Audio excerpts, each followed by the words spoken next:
예. 고린도전서 15장 보시겠습니다. 15장이 좀 깁니다.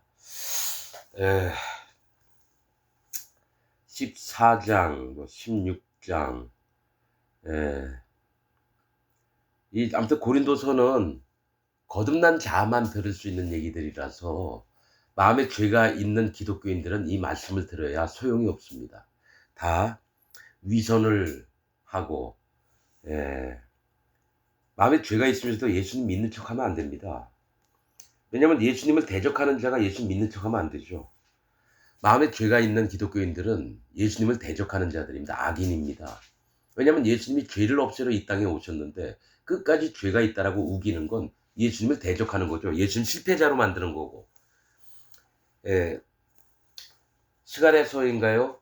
하나님 말씀하셨거든요. 이 땅에서 죄 악을 내가 하루 만에 없애리라, 그 말씀하셨어요.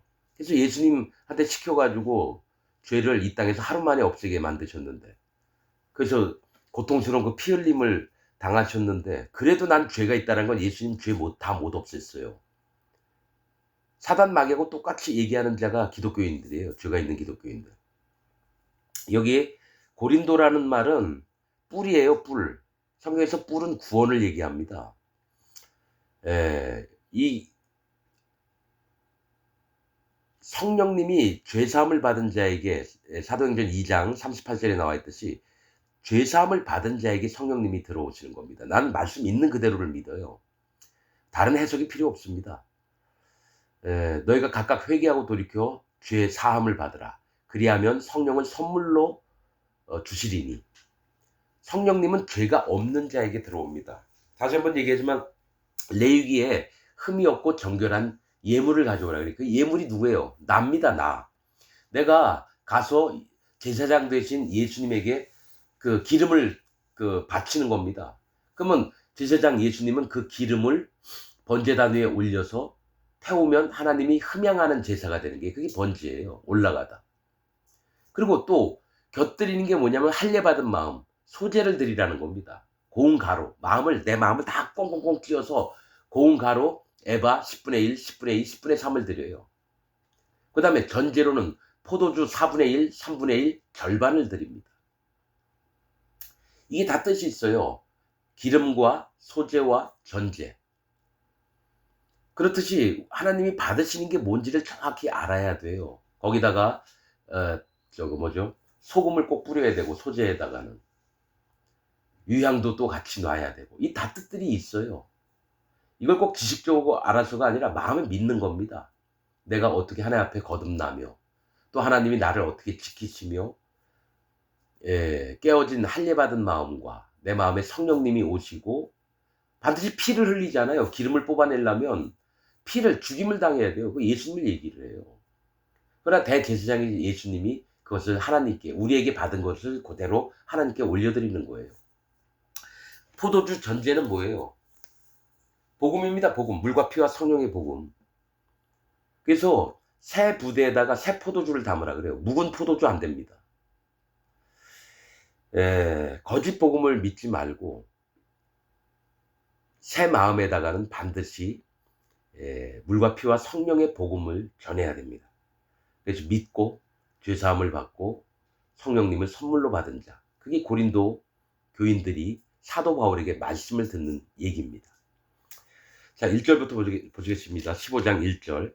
형제들아, 내가 너희에게 전한 복음을 너희로 알게 하노니. 이 복음이 뭐예요? 물과 피와 성령의 복음입니다. 요한일서 5장에 있는 사도 요한이 얘기했던 물과 피와 성령의 복음입니다. 물로만 아니요 물과 피로 임하신 자니 증거하는 이는 성령이시니 성령은 진리니라. 이 셋이 합하여 하나이니라. 이게 복음의 핵심입니다. 베드로도 얘기했어요. 노아의 때 구원받은 자가 몇 명이뇨? 겨우 8이라. 이는 물은 예수 그리스도의 부활하심으로 말미암아 너희를 구원하는 편이 곧 세례라. 그러면서 요한일서 5장에 보면 물로만 아니요 물과 피로 임하신 자니 증거하는 이는 성령이시라. 물, 피, 성령을 얘기합니다.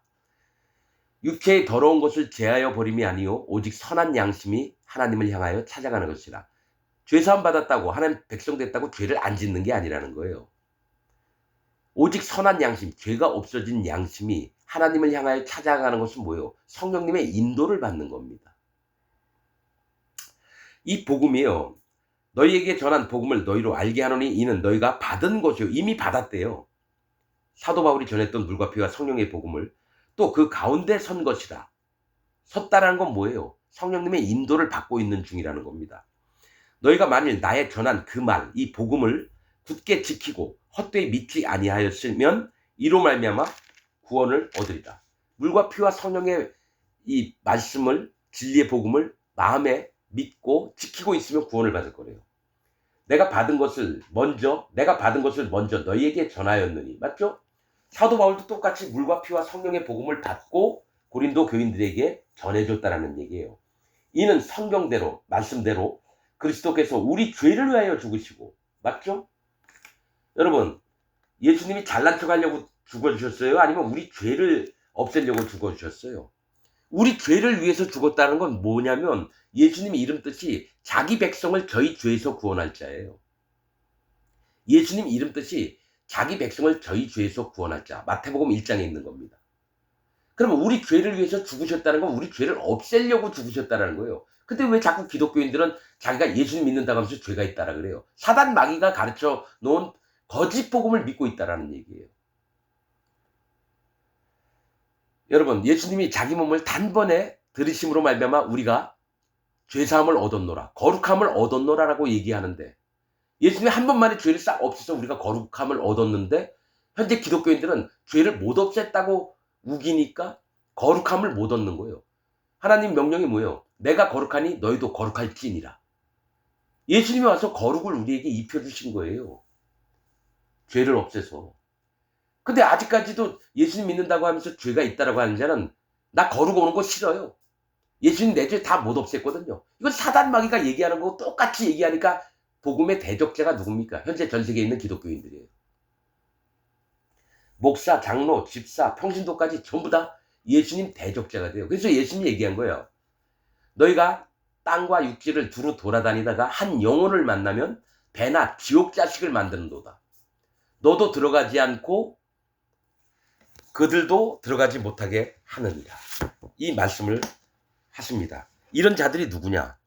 여러분, 이렇게 영혼들을 만나면 지옥 보내는 자가 거짓 목사들, 집사들, 장로들인데 고린도후서 11장 14절 15절에 보면 어떤 말씀이 있냐면요.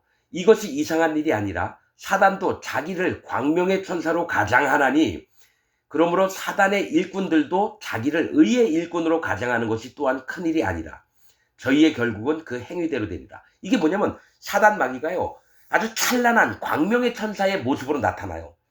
그러면 그 밑에 있는 사단 마귀의 부하들도, 사단의 일꾼들도 자기를, 그 목사가 의의 일꾼으로 가장한대요. 목사가 하나님, 예수님 얘기하면서 사단 마귀 부하 노릇을 하고 있는데 전혀 티를 안 내요. 진짜 경건하고 거룩한 하나님의 종처럼 보이는 게 지금 전 세계에 있는 목사들입니다. 사단 마귀의 일꾼들이면서도 사단 마귀가 광명의 천사로 가장했다는 거예요. 꾸몄다라는 거예요. 그렇듯이 지금 전 세계에 있는 목사들도 사단 마귀의 일꾼이면서도 의의 일꾼, 거룩한 하나님의 종들처럼 자기를 꾸미는 걸 고린도후서 11장에 얘기하고 있습니다. 자, 우리 죄를 위해서 죽으셨다는 건 우리 죄를 없애려고 죽으셨다는 거예요. 그래서 예수님 믿으면 의인이 돼야지, 거룩한 자가 돼야지 죄인이 되면 안 돼요. 성도는 성령님이 있는 자가 성도입니다. 거룩한 무리가 고린도전서 1장에 뭐 했습니까? 하나님의 교회, 곧 거룩하여지고 성도라 불리우심을 받는 자, 그 마음에 성령님이 있는 자가 성도고 그 마음에 죄가 있는 자는 죄도입니다. 자, 장사 지낸 바 되었다가 성경대로 사흘 만에 다시 살아나서 게바에게 보이시고 후에 12제자에게와 그 후에 500여 형제에게 일시에 보이셨나니 그 중에 지금까지 태반이나 살아있고, 예수님 부활하신 후에 본 자가 아직 반이나 살아있고 어떤 이는 잠들었으며 죽은 자도 있다는 거죠. 그 후에 야고보에게 보이셨으며 그 후에 모든 사도에게와 맨 나중에 만삭되지 못하여 난 자 같은 내게도 보이셨느니라. 그러니까 예수님이 부활하셔서 예수님 제자들과 같은 믿는 형제들에게도 보이셨지만 다메섹 도상에서 누구예요? 사도 바울도 예수님을 만난 거예요. 예수님 당시에는 아직 뱃속에 있었는데 예수님이 부활하시고 나서 제자들에게 보이셨지만은 다메섹 도상에서 또 사도 바울에게 보이셨다라는 거예요. 나는 사도 중에 지극히 작은 자라. 여러분, 사도 바울, 바울의 이름 뜻이 작은 자라고 하는 뜻입니다. 그 전에 이름은 사울이었어요. 희망이라고 하는 뜻입니다. 그러니까 자기가 하고 싶은 대로 막 하고 싶었어요. 사울이라는 이름이 좋은 이름이 아니에요. 그런데 제가 이 말씀을 보면서 깨달은 게 겐그레아라는 지방에 갔을 때 사도 바울이 머리를 깎습니다. 그때에 제가 봤을 때 그때 이름을 바꾼 거예요. 사울에서 바울로. 작은 자. 하나님 앞에 자기를 낮추는 자. 내가 하나님 앞에 진짜 마음을 낮추고. 그러니까 오랫동안 복음도 전했지만은 이름을 바꿔버렸어요. 머리도 깎고. 겐그레아가 뜻이 뭐냐면 수수라는 뜻이에요. 사탕수수. 뭐 있죠? 귀리, 밀, 옥수수, 콩, 수수. 볼품없는 여러분 곡물입니다. 자기가 볼품없는 자라는 거를 하나님 앞에 마음으로 인정한 겁니다. 그래서 얘기한 게 나는 사도 중에 지극히 작은 자라. 근데 작은 자라고 했는데 베드로 만났을 때 베드로를 막 책망합니다. 나이도 많고 예수님하고 같이 다녔던 그 제자인 베드로를 막 꾸중을 막 책망을 합니다. 네가 이방인하고 같이 있으면서 너가 율법도 못 지키면서 이방인들에게 율법을 가르치려고 하느냐. 이게 뭐가 있냐면 비록 작은 자라 할지라도 분별의 영이 있는 자들은요 하나님의 말씀을 전합니다. 진리의 말씀들을. 해가 되든지 말든지. 그냥 눈치 안 봐요. 하나님의 종들은 욕도 막 합니다. 여러분 엘리야 때에 엘리야가 50부장이 오니까 내가 하나님의 종이거든 하늘에서 불이 내려서 너희를 태워 죽일지어다. 그러니까 50명이 불타 죽었어요. 그 다음에 또 50부장이 왔어요. 아합이 내려오라 하래. 그러니까 하나님 내가 하나님의 종이든 너희를 불태워 죽일 거다. 여러분 사람은 서슴없이 죽인 게 엘리야예요. 왜냐 하나님은 뭘 보시냐면 네가 하나님 앞에 마음을 꺾지 못하고 오히려 하나님 종을 내려오라고 떠드느냐. 내가 너희를 가만 안 둘게. 그 마음을 아니까 엘리야가 얘기했죠. 근데 세 번째 어떤 50부장은 어떡합니까? 우리의 목숨을 불쌍히 여기소서. 이전에 있던 50부장이 다 죽었는데 우리를 제발 불쌍히 여겨달라고. 이게 여러분 구원받을 자의 심령이에요. 자기 마음을 낮추고 자기 전부를 깨뜨리고 하나님의 종에게 가서 무릎 꿇고 엎드려 절하면서 우리를 살려달라고. 왕의 명령은 지켜야 되겠는데 50명이 전부 다 죽을 수 없잖아요. 여러분 이게 중요한 겁니다. 예수 그리스도를 만나려고 하면 반드시 마음에 자기 전부를 깨뜨려야 됩니다. 할례를 받아야 됩니다. 그게 안 된 자는 절대로 안 됩니다. 할례는 하나님이 시켜주시는 거예요. 율법을 통해서 율법을 딱 봤더니 율법이 내 앞에 거울이에요. 내가 온통 쓰레기 똥이 잔뜩 묻어있어요. 하나님 내가 너무 더럽군요. 나 어떻게 해요? 난 죄덩어리인데 이렇게 있다가는 난 심판받습니다. 하나님 제발 저 좀 살려주세요. 그게 하나님 앞에 할례 받는 마음이요. 그런 자를 하나님이 들어다가 예수님한테 보내요. 그래서 예수님이 뭐라 했냐면 하나님이 내게 보내주신 자 외에는 내가 아무것도 할 수 없다. 그 얘기를 하십니다. 그게 뭐냐면 여호와 하나님이 예수님한테 보내주신 자만 구원받게 하는 거예요. 그래서 내가 계속 얘기하는 게 할례 받지 않고는 예수님 아무리 100만 번 믿어도 안 된다는 얘기예요. 마음의 할례가 물입니다. 그래서 베드로가 얘기한 게 물은 예수 그리스도의 부활하심으로 말미암아 너희를 구원하는 편이 곧 세례다. 물이 곧 세례인데 뭡니까? 마음의 할례를 얘기해요. 그래서 세례 요한이 이 땅에 와서 처음으로 백성들에게 얘기한 게 회개하라. 천국이 가까웠느니라. 그래서 백성들에게 세례를 베풀었어요. 그게 마음의 할례를 받게 하는 거야. 아, 내가 하나님 앞에 심판받을 자구나. 내가 마음 돌이켜서 구원자 대신 예수님을 만나야 되겠다. 이 마음이 오도록. 그래서 예수님 앞에 먼저 나가서 평지를 만드는 게 세례 요한의 역할이에요. 예수님 잘 만날 수 있도록. 그래서 예수님하고 세례 요한이 만났어요. 네가 나한테 내 머리에 손을 얹어서 세례를 베풀라. 그리하면 우리가 이와 같이 하여 모든 의를 이루는 것이 합당하니라. 세례 요한은 예수님 머리에 손을 얹고 할례 받은 자의 대표가 세례 요한입니다. 또 대제사장이에요. 예수님 머리에 손을 얹었을 때 레위기 16장에 있던 것처럼 염소 머리 위에 죄가 넘어갑니다.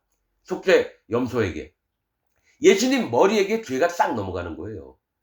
그래서 사람들의 모든 죄를 없애자, 모든 의를 이루자, 그 얘기입니다. 그걸 믿는 순간 내 마음에 죄가 싹 떨어져 나갑니다. 예수님한테. 예수님은 그걸 짊어지고 가다가 간음했던 여자를 만났어요. 야, 너를 정죄하던 자가 어디 있느냐 했더니 없나이다. 나도 너를 정죄하지 아니하노니. 아니, 옷 빨개 벗고 막 씩씩을 했던 여자가 회개할 시간도 없었고 붙들려 왔으니까 희생의 제물을 갖다가 회개할 시간도 없어요. 용서를 구하려고 했던 적도 없어요. 근데 예수님은 거짓말을 하는 거예요. 나도 너를 정죄하지, 죄가 있다라고 얘기하지 않겠다라는 거예요. 왜냐, 예수님 등 뒤에 이 여자가 딴 남자하고 섹스했던 그 죄까지도 싹 넘김을 받은 거예요. 그래서 가서는 다시는 죄를 범하지 말아라. 그 얘기 뭐예요? 너희가 죄 가운데 있다라는 건 내가 하는 행동을 했던 모든 증거들을 믿지 않으면 죄 가운데 있게 됩니다. 그 이 여자가 마음에 예수님, 제가 믿을게요. 내 죄가 예수님 등 뒤에 다 넘어갔군요. 그러면서 떠나가는 겁니다. 모든 죄에서 용서함을 받고. 그럼 예수님한테 세상에 모든 죄가 다 있어요. 우리한테는 없어요. 그래서 예수님 십자가에서 그 죄 피를 흘려서 그 죄를 싹 없애놓고 다 이루었다 하시고 돌아가셨어요. 죄를 없애는 일을 하시고. 이게 복음이에요. 그래서 사도 바울이 고린도 교인들한테 먼저 얘기해주고 다시 와보니까 믿음으로 잘 생활했고 또 어떤 데는 좀 부족한 게 있어서 지금 말씀을 하는 겁니다. 나는 사도 중에 지극히 작은 자라. 내가 하나님의 교회를 핍박하였으므로 사도라 칭함을 받기에 감당치 못할 자로다. 사도는 심부름꾼을 얘기해요. 시킬 사자에다가 무리 도자예요. 딸은 뭡니까? 하나님의 심부름꾼이라는 거예요. 하인이라는 거예요. 하나님의. 그래서 옛날에 핍박을 너무 많이 했기 때문에 사도라 불리는 것도 내가 감당치 못하겠노라. 하나님의 심부름꾼이라는 것도 감당치 못하겠노라. 그러나 나의 나 된 것은 하나님의 은혜로 된 것이니. 하나님의 은혜는 뭡니까? 하나님의 성령님이 사도 바울의 마음에 들어와서 사도의 직분을 하게끔 했다라는 거예요. 사도 바울이 하고 싶어서 한 게 아니에요. 마음에 성령님이 오시니까 너 내가 얘기하는 대로 이렇게 해라. 예, 알겠습니다. 그래서 하나님의 은혜로 된 것이니 내게 주신 그의 은혜가 헛되지 아니하여. 성령님이 헛되지 아니해서 여러분 성경에서 은혜, 은사, 선물, 또 총명, 지식, 이건 다 성령님을 얘기합니다. 그의 은혜가 헛되지 아니하여 내가 모든 사도보다 더 많이 수고하였으나 내가 아니요 오직 나와 함께 하신 하나님의 은혜로라. 즉 하나님의 성령님의 일들을 감당했을 뿐이지 내가 한 게 아니라고 얘기를 하는 겁니다. 그러므로 내나 저희나 이같이 전파하며 너희도 이같이 믿었느니라. 그리스도께서 죽은 자 가운데서 다시 살아나셨다 전파되었거늘 너희 중에서 어떤 이들은 어찌하여 죽은 자 가운데서 부활이 없다 하느냐. 이게 문제가 된 거예요. 고린도 교인 중에 아니 부활이 어디 있어? 이렇게 생각하는 자가 있었다라는 얘기예요. 여러분 복음 안에 부활하는 것도 있어요. 세례를 받을 때 머리에 손을 얹으면 모든 죄가 넘어갑니다. 여러분들 목사들한테 함부로 안수받으면 안 됩니다. 그 목사가 갖고 있는 귀신이 넘어옵니다. 그래서 그 목사하고 똑같이 됩니다. 귀신이 넘어옵니다. 전 세계에 있는 모든 목사들 99.99999999999%의 목사들이 전부 다 귀신의 영을 갖고 있습니다. 절대로 그 목사한테 머리 함부로 안수해달라고 기도하면 안 됩니다. 뭐 세례식 할 때 그 목사가 머리에 손을 얹으려고 하는 순간 뿌리쳐야 됩니다. 더 센 귀신이 들어와요. 무당들한테 일어나는 일하고 똑같아요. 조그만 귀신 쫓아내려고 더 큰 귀신이 들어오는 것처럼 나는 그런 것도 잘 몰랐는데 목사가 손을 내 머리에 얹는 순간 더 센 귀신이 들어옵니다. 만일 죽은 자의 부활이 없으면 그리스도도 다시 살지 못하셨으리라. 그리스도께서 만일 다시 살지 못하셨으면 우리의 전파하는 것도 헛것이요 또 너희 믿음도 헛것이며. 여러분 부활하시는 것을 보여주셔야지 진짜 증거가 되는 겁니다. 아무리 예수님 피 믿고 뭐 여러 가지 다 믿어도 예수님 부활하신 걸 안 믿으면 복음의 확증이 안 돼요. 부활하신 것도 성령님으로 부활하셨어요. 예수님 십자가에 달려 돌아가실 때는요 하나님 성령님이 예수님한테 떠나 있었어요. 그래서 주위가 사방 깜깜하게 어두워지고 막 땅에서 지진이 났었어요. 그러나 예수님 무덤에 있을 때 성령님으로 다시 부활하신 겁니다. 예수님이 태어날 때도 성령님으로 태어나셨지만 부활하실 때도 성령님으로 부활하셨어요. 너희 믿음도 헛것이며 또 우리가 하나님의 거짓 증인으로 발견되리니 우리가 하나님의 그리스도를 다시 살리셨다고 증거하였습니다. 만일 죽은 자가 다시 사는 것이 없으면 하나님이 그리스도를 다시 살리시지 아니하셨으리라. 만일 죽은 자가 다시 사는 것이 없으면 그리스도도 다시 사신 것이 없었을 터이요.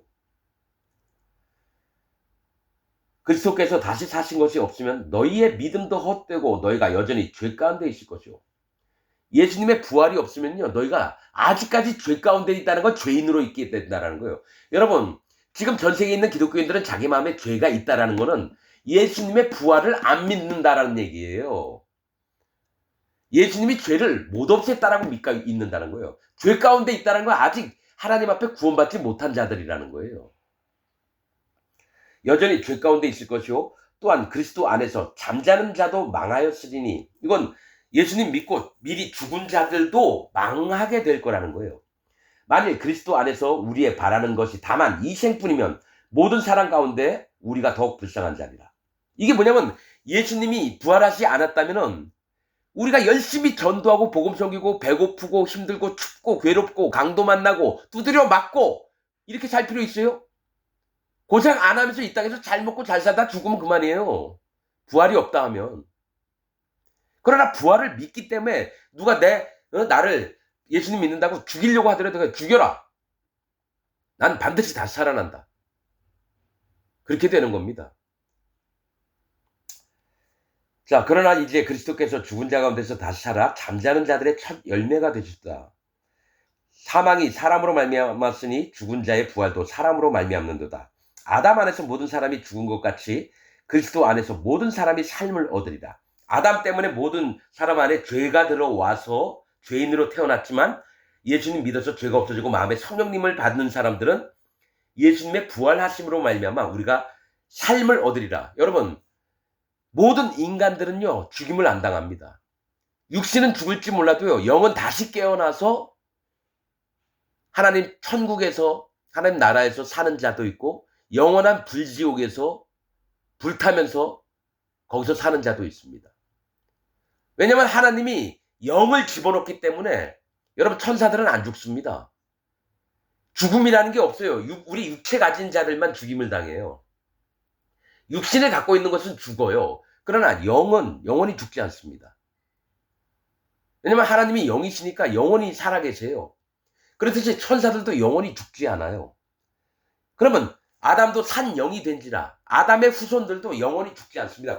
그래서 이 땅에서만 죽으면 끝이다 이런 거 아닙니다.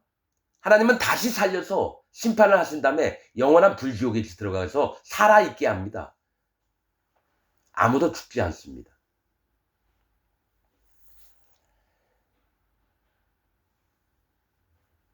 그러나 각각 자기 차례로대로 되리니 먼저는 첫 열매인 그리스도요, 다음에는 그리스도 강림하실 때 그에게 붙은 자요, 그 후에는 나중이니. 여러분, 이게 우리가 모르는 걸 사도 바울은 알고 있어요.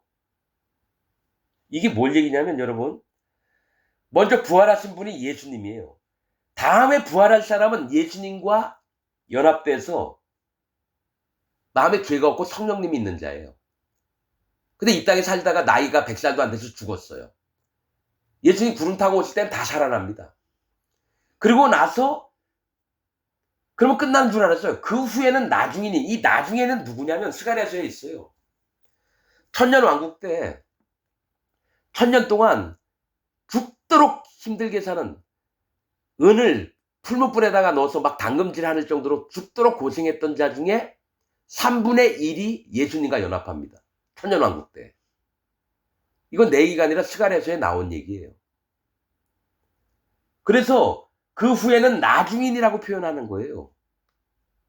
아무리 읽어봐야 이게 뭐예요? 그 후에는 나중이니? 이게 뭐지? 자, 예수님과 연합된 자들은 그리스도가 강림하실 때, 두 번째 구름 타고 오실 때 그에게 붙은 자요. 그 후에는 나중인이라고 하는 얘기. 자, 예수님 구름 타고 오실 때는요, 먼저 무덤에 있는 자들이 깨어나서 예수님 맞으러 나갑니다. 그 다음에 7년 대환란 때 겨우 살아남은 자들이 공중에 휴거를 당해서 올라가요. 또 그 후에는 나중이라는 얘기는 뭐냐면 천년왕국 끝날 때쯤에 예수님의 복음을 먼저 거듭난 자들에게 막 물어보다가 3분의 1은 예수님이 받아줘요. 만약에 1,500억 명이 있으면 500억 명을 받아줘요. 잘못 믿었던 자들. 기독교 안에서 잘못 거짓 복음을 믿고 있었는데 죽도록 고생하다 보니까 이게 아니고 저 새 예루살렘 성에서는 예수님과 의인들이 함께 모여 사는데 내가 열심히 하나님 믿었는데 나 왜 여기 있지? 고통 속에서 있던 자들이 막 너무 힘들어요. 노예 생활하거든요. 가령 이집트의 피라미드 만들 때 수많은 노예들이 수백 톤 되는 그 돌을 밧줄로 막 이끌으면 막 뒤에서 채찍 맞고 이걸 1000년 동안 해봐요. 얼마나 고생스럽습니까? 스가랴서에 있는 얘기예요. 유대인 한 명한테 이방 민족 10명이 모여가지고 제발 복음 좀 가르쳐달라고 옷을 붙들 거라고 나옵니다. 스가랴서에. 나 그게 뭔 말씀인지 몰랐어요. 여러 번 읽어도 몰랐는데 마음에 계신 성령님이 알려주신 거예요.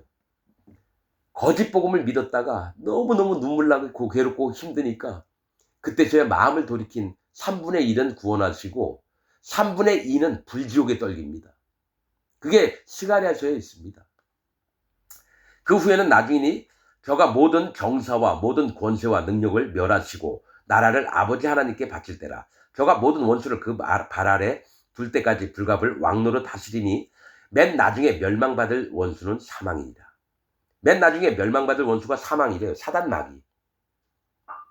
만물을 저희 발 아래 두셨다 하셨으니 만물을 아래 둔다 말씀하실 때에 만물을 저희 아래 두시니가 그 중에 들지 아니한 것이 분명하도다. 예수님과 만물과 만물이 아닌 분을 얘기를 하는 거예요. 예수님을. 만물을 저에게 복종하게 하신 때에는 아들 자신도 그때에 만물을 자기에게 복종케 하신 이에게 여호와 하나님께 복종케 되리니 이는 하나님이 만유의 주로서 만유 안에 계시려 하십니다. 어느 일정 기간 동안은 예수님한테요 만물을 전부 다 다스리게 합니다. 그 다음에 예수님이 하나님 앞에 복종케 될 때는 이제는 하나님이 모든 만물을 다스리게 된다는 얘기예요. 여러분 이거는 하나님의 관계인데 사도 바울은 이걸 정확히 알아요. 우리보다 영적으로 100배, 1000배, 10,000배 하나님의 세계를 꿰뚫은 자가 사도 바울입니다. 근데 얘기를 다 안 해요. 왜냐하면 쓸데없는 얘기 하잖아요. 이놈 저놈 다 아는 척하면서 자기도 이걸 아느니 어쩌니 떠들까봐 말을 아낍니다. 사도 바울이. 자 29절 만일 죽은 자들이 도무지 다시 살지 못하면 죽은 자들을 위하여 세례받는 자들이 무엇을 하겠느냐. 여러분 죽은 자들은 도무지 다시 살지 못하면 죽은 자들을 위하여 이 죽은 자들은 구원을 안 받은 자들을 얘기해요. 그러니까 뭐냐면 죽은 자들을 위해서 세례받은 자, 즉 예수님과 연합된 자들이 그들에게 복음을 전하면 뭐하느냐. 부활이 없다면. 아니 우리도 쓸모없는 자인데 그들을 힘껏 전도해가지고 부활이 없으면은 우리가 쓸데없는 일을 하고 있는 게 아니냐. 그 얘기를 하는 겁니다. 세례받은 자들이 무엇을 하겠느냐. 어찌하여 저희를 위하여 세례를 받느냐. 또 어찌하여 우리가 때마다 위험을 무릅쓰리요. 쓸데없는 일을 하고 있다는 얘기예요. 만약에 부활이 없다면. 형제들아 내가 그리스도 예수 우리 주 안에서 가진 바 너에게 대한 나의 자랑을 두고 단언하노니 나는 날마다 죽노라. 내가 범인처럼 에베소에서 맹수로 더불어 싸웠으면 이게 뭐냐면 날마다 죽노라 하면서 내가 평범한 사람처럼 에베소에서 맹수로 더불어 싸웠으면 이게 뭐냐. 붙잡혀 들어가가지고 원형 경기장 안에서 맹수 풀어놓고 싸우게끔 하는 거예요. 하나님 예수님 믿는다는 것 때문에. 그래서 맹수로 더불어 싸웠으면 내게 무슨 유익이 있느뇨. 죽은 자가 다시 살지 못할 것이면 내일 죽을 터이니 먹고 마시자 하리라. 어차피 내일 죽을 건데 뭐 부활도 없고 뭐 예수님 믿어봐야 뭐 그냥 이 땅이 끝이라고 한다면 내가 그렇게 살 필요가 뭐가 있느냐는 거예요. 내일 죽일 터이니 먹고 마시자 하리라. 속지 말라. 악한 동무들은 선한 행실을 더럽히나니 깨어 의를 행하고 죄를 짓지 말라. 하나님을 알지 못하는 자가 있기로 내가 너희를 부끄럽게 하기 위하여 말하노라. 교회 안에 들어왔는데요. 부활이 없다면서 지들 멋대로 떠드는 자, 하나님을 알지 못하는 자들이 있다는 거예요. 지금 똑같아요. 전 세계에 있는 기독교인들이, 죄가 있는 기독교인들은 하나님을 아는 자가 아닙니다. 예수님을 아는 자가 아니라 믿는 자가 아닙니다. 사단 마귀 편에 서서 하나님의 세계를 망가뜨리는 자가 죄가 있는 기독교인들입니다. 내가 너희를 부끄럽게 하기 위하여 말하노라. 누가 묻기를 죽은 자들이 어떻게 다시 살며 어떠한 몸으로 오느냐 하리니 어리석은 자요. 너의 뿌리는 씨가 죽지 않으면 살아나지 못하겠고, 그러니까 너의 뿌리는 씨가 죽지 않으면 살아나지 못한다는 건 네 전부를 허물어뜨리라는 겁니다. 네가 죽어야지 살아난다는 얘기예요. 또 너의 뿌리는 것은 장래 형체를 뿌리는 것이 아니요 다만 밀이나 다른 것의 알갱이 뿐이로되 하나님이 그 뜻대로 저에게 형체를 주시되 각 종자에게 그 형체를 주시느니라. 여러분 씨의 모양도 다 달라요. 그러면 식물은 그렇더라도 동물들도 마찬가지예요. 육체는 다 같은 육체가 아니니 하나는 사람의 육체요, 하나는 짐승의 육체요, 하나는 새의 육체요, 하나는 물고기의 육체라. 여러분 이거 얘기할 거 되게 많아요. 이 말씀 때문에. 사람 따로, 짐승 따로, 새 따로, 물고기 따로예요. 사도 바울은 여러분 이렇게 얘기하잖아요. 뭘 알고 있을까요? 창세기에 보면요. 자, 식물을 먼저 만들어 놨어요. 식물을. 풀과 채소가 나게끔, 씨 맺는 채소가 나게끔 만드셨어요. 해와 달과 별이 있기 전에. 그 다음에 해와 달과 별이 있은 다음에 먼저 만드신 게 물고기입니다. 그 다음에 만든 게 새예요. 그게 다섯째 날입니다. 그럼 마지막 여섯째 날에 뭘 만들었을까요? 짐승과 사람을 만들었습니다. 원래는 우리가 생각하기에는 물고기 만들고 새 만들고 짐승까지 만들고 그 다음에 마지막 날에 사람을 만드실 걸로 이렇게 예상이 되는데, 하나님은 어떻게 만드셨냐면 물고기 먼저 만들고 새를 만들고 그 다음에 다음 날에 짐승과 사람을 만드셨습니다. 그게 다 뜻이 있는 거예요. 그거를 사도 바울은 알아요. 그래서 육체는 다 같은 육체가 아니니 하나는 사람의 육체요. 여러분 그래서 사람과 짐승이 같은 날에 만들어졌습니다. 이 사람이 짐승이 될 건가 사람이 될 건가 이걸 나눠봐야 되고, 그러면 물고기 만들고 새를 만들었거든요. 이가 물고기의 마음이 있을 건가 새의 마음이 있을 건가. 물고기 뭐예요? 구원받을 심령을 얘기합니다. 새는 뭐예요? 하늘의 천사들을 얘기해요. 짐승은 사람과 짐승을 나눕니다. 사람은 산 영이고 짐승은 뭡니까? 짐승의 혼은 죽으면 땅에 떨어지고요. 사람의 혼은 위로 올라간다고 성경 전도서에 기록이 되어 있습니다. 사람과 짐승을 나누는 겁니다, 여러분. 사람과 짐승이 달라야 하는 겁니다. 여러분 우리가 인면수심이라 그래요. 사람의 얼굴을 하고 짐승의 마음을 가진 자를 인면수심. 막 사람 20명 죽이고 100명 죽이고 막 여러 여자들 겁탈을 하고 이런 놈들을 인면수심. 그러니까 짐승의 마음을 가졌느냐 사람의 마음을 가졌느냐를 나누려고 여섯째 날에 만드신 겁니다. 사도 바울은 이런 부분을 정확히 알기 때문에 이 각 종자의 씨를 얘기할 때 사람의 육체, 짐승의 육체, 새의 육체, 물고기의 육체를 따로따로 얘기합니다. 그러면서 하는 얘기가 하늘에 속한 형체도 있고, 이거 새의 육체를 얘기해요. 땅에 속한 형체도 있고, 짐승과 사람을 얘기합니다. 또 하늘에 속한 자의 영광이 따로 있고, 천사들의 영광이 따로 있고, 또 하나님의 영광에 참여한 자들의 영광이 따로 있어요. 또 땅에 속한 자의 영광이 따로 있어요. 이건 뭐냐면 이 땅에서 흙으로 만들어진 사람이 하나님의 영광에 참여해서 예수님 때문에 마음에 성령님이 있어서 하나님의 영광을 입게 되는 자가 있고, 땅에 속한 자의 영광이 따로 있다는 건 짐승과 같은 삶을 살고 예수님도 안 믿고 하나님도 안 믿고 말씀도 안 믿고 진리의 복음도 안 믿는 이 짐승 같은 자의 영광이 따로 있다는 겁니다. 그러면서 해의 영광도 다르며, 해의 영광이 뭐예요? 성령님의 영광이에요. 성경에서 해는, 태양은 성령님을 얘기합니다. 빛은 예수님이고요.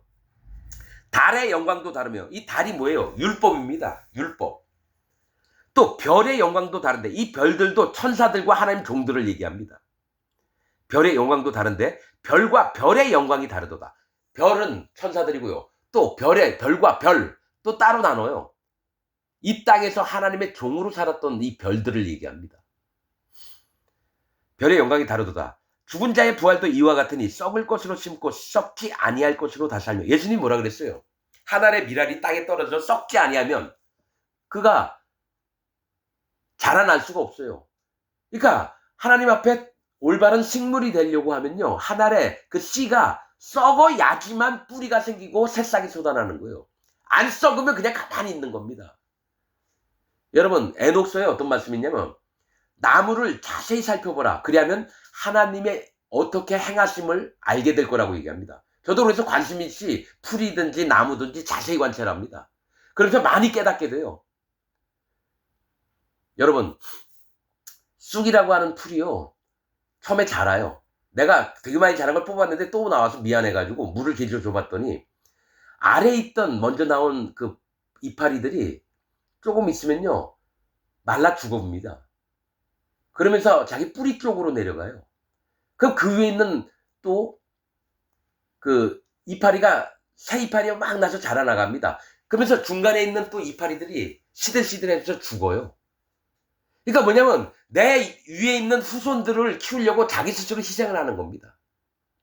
또 어떤 나무가 잘라졌는데 가만히 봤더니 새로운 그 나무 이파리가 나더니 점점 줄기. 근데 이파리들이 전부 다 활짝 핀 게 아니라요, 자기를 감싸면서 거의 죽는 모양으로 나와요. 이건 무슨 뜻인가? 봤더니 이 줄기, 나무 줄기를 강하게 하게 하려고요, 이파리에 있는 자기 성분들을 죽여버리는 거예요. 그 나무가 줄기를 자라게 하려고 이파리들이 조금 났다가 갑자기 점점 시들시들해서 죽는 모습이 나와요. 야, 희한하다? 그런데 그 나무에 원래 있는 원형을 봤더니요, 그 나무가 이파리가 얼마나 딱딱하면서 추렁추렁한지 몰라요. 아, 나무에게도 별의별 모습들이 하나님이 만물을 통해서 하나님을 알만한 것을 보여주신다 그랬거든요. 사람의 마음과. 그렇듯이 영광과 영광이 따르듯이 어떤 부분에 하나님이 섭리하시는 부분이 너무너무 광대하신 거예요. 우리가 다 몰라요. 자, 죽은 자의 부활도 이와 같으니 썩을 것으로 심고 썩지 아니할 것으로 다시 살며 욕된 것으로 심고 영광스러운 것으로 다시 살며 약한 것으로 심고 강한 것으로 다시 살며 육의 몸으로 심고 신령한 몸으로 다시 사니. 육의 몸은 뭡니까? 나 자신을 전부 다 깨뜨리는 겁니다. 심었다는 거예요. 죽었다라는 겁니다. 한 번은 예수님 믿기 전에 내 마음이 죽어야 됩니다. 전부 다. 내 생각, 내 오름, 내 가치관, 내 계획 전부 다 죽고, 그 다음에 신령한 몸을, 그러니까 성령님이 있는 몸으로 거듭나는 겁니다. 신령한 몸으로 다시 사나니 육의 몸이 있은즉 또 신령한 몸이 있느니라. 그러면서 하는 얘기가 기록된 바, 첫사람 아담은 산 영이 되었다 함과 같이. 이게 창세기 2장 7절에 있습니다. 하나님이 그 코에 생기를 불어넣으니까 아담이 산 영이 된지라라고 나옵니다. 살아있는 영은 하나님의 영과 똑같습니다. 천사들도 영입니다. 살아있는 영이에요. 그런데 뭐가 없느냐? 자율성이 없어요. 그래서 하와를 만들어 놓은 겁니다. 하나님이 생각을 하게끔. 하나님 명령만 따라가는 자가 아니라 이 생각조차도 하나님 앞에 합해야 돼요. 그래서 그 마음에 사랑을 가지라는 거예요. 이거 비밀인데 이거를 알게 하신 게 성령님입니다.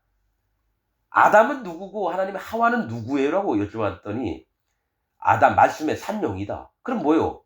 예수님도 영이시고 하나님도 영이시고 천사들도 영인데 흙으로 만든 아담, 똥하고 쓰레기로 만든 아담도 산영이에요.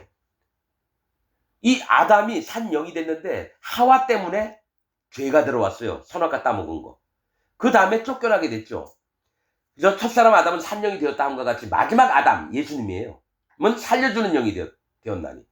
그 아담이 산영으로 태어났는데도 불구하고 죄가 들어왔어요. 사단 마귀의 꼬임 때문에 선악과를 같이 따먹었어요.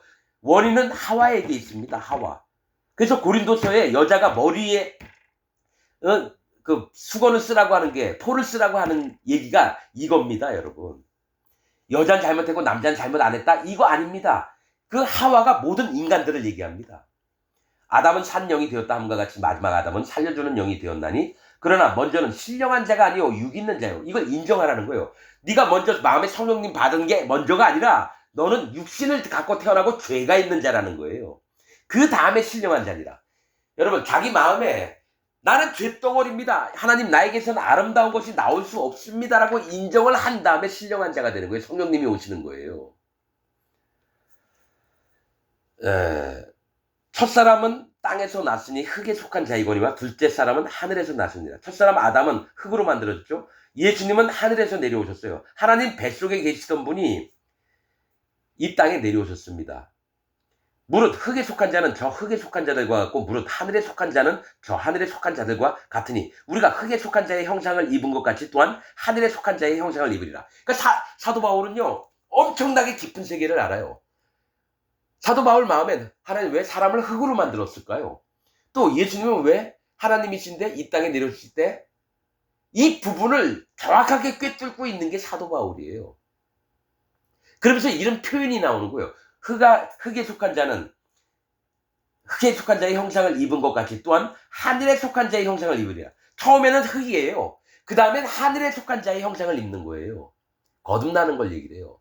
처음엔 죄인으로 태어났다가 두 번째는 죄가 없는 의인으로 마음에 성령님이 계셔서 하나님의 모양처럼 하늘나라에서 하나님과 함께 하나님으로 사는 걸 얘기를 하는 거예요.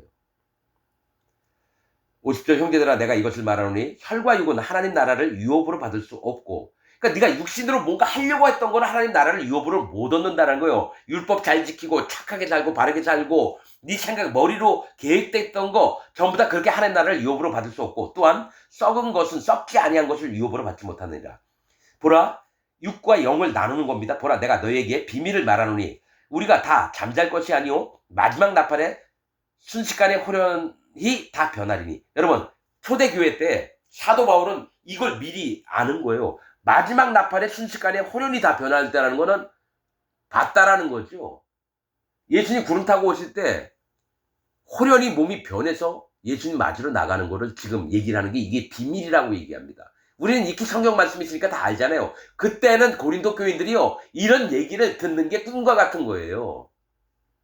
사도 바울이 하나님 종이에요.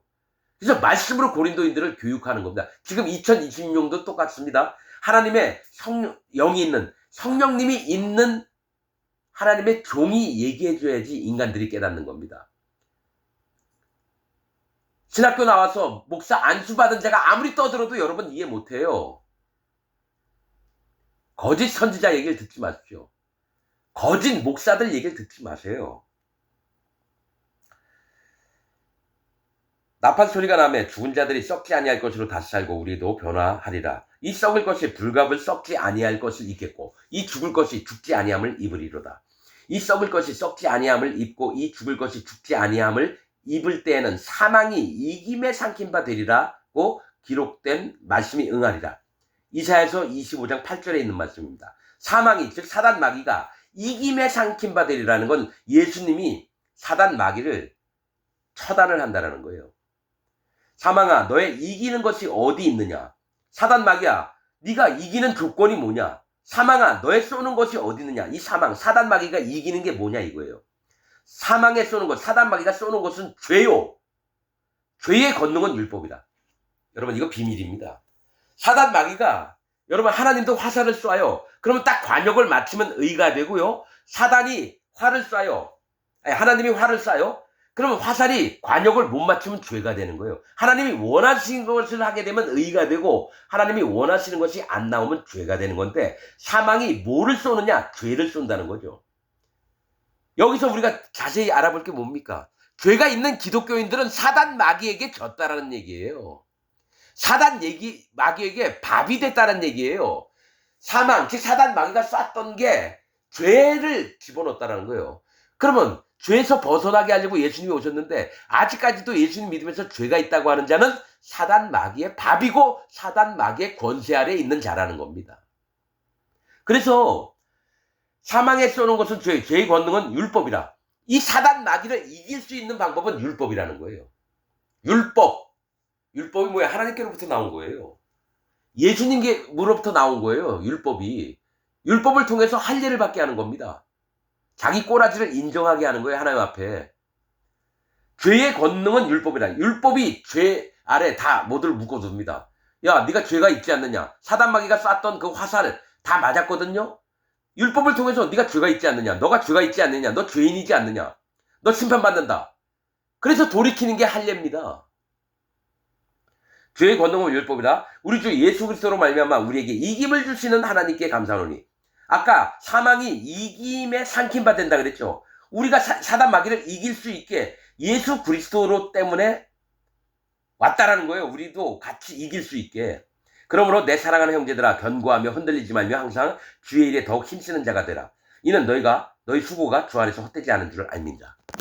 여러분, 사도 바울은요, 물과 피와 성령의 복음과 하나님과 예수님과 성령님의 관계와 천사들이 어떻게 움직이며 사단 마귀가 어떻게 움직일 거를 다 알고 있어서 이런 얘기를 하는 겁니다.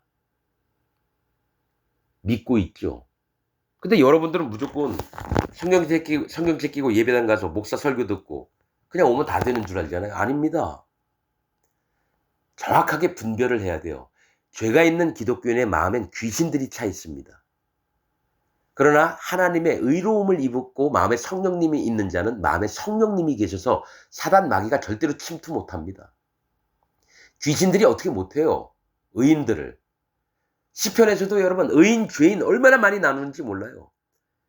여러분들이 기독교인이라면서 죄가 있다라고 하는 자는 절대로 하나님 예수님 믿는 자가 아닙니다. 귀신을 믿고 있는 겁니다. 이게 진리의 말씀입니다. 마치겠습니다.